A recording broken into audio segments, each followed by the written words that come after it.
Hi, my name is Laura Germine, and as Program Committee Chair, I'm very pleased to welcome everyone to the 2020 Technology and Psychiatry Summit. It has been my pleasure to organize this year's event on behalf of the McLean Institute for Technology and Psychiatry, along with our Program Director, Dr. Rachel Sava, who joins me here this morning. Planning this event has been an adventure. If we had known this time last year that the next 12 months would see a revolution in telehealth and the dissemination of digital tools for public health, we probably would have celebrated. But that rapid progress has been catalyzed by the worst pandemic in over a century and a reckoning with the very deep inequalities and racism that permeate our society and healthcare systems.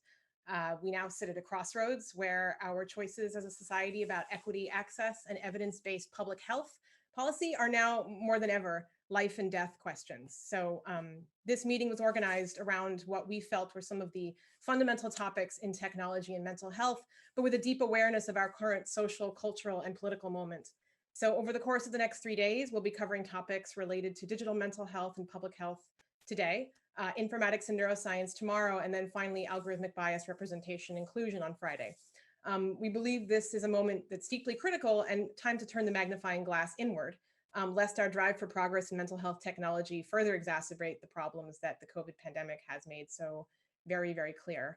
I hope, however, that we've also succeeded in this conference in maintaining a thread of optimism that flows through each of the sessions. So optimism for the future and our ability to take the hard lessons of this year and as opportunities for reflection and growth. So with that, let's go ahead and get started.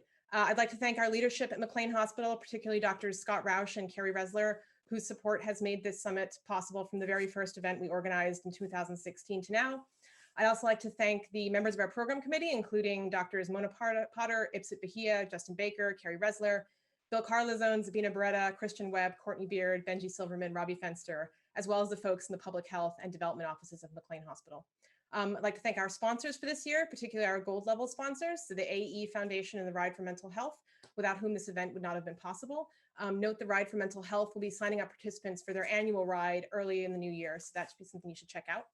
I'd also like to thank our speakers and moderators for their time and lending their expertise to this event, especially since I know the load everyone is carrying right now is particularly heavy, so we sincerely appreciate your time. And last but not least, I'd like to thank Dr. Rachel Sava, our program director, who did the lion's share of the work in making this event possible. Without her, we probably would have canceled the event for this year, honestly. So the fact that we are all here together like this, in whatever capacity we're able to be, is a testimony to her dedication and resilience. So thanks again.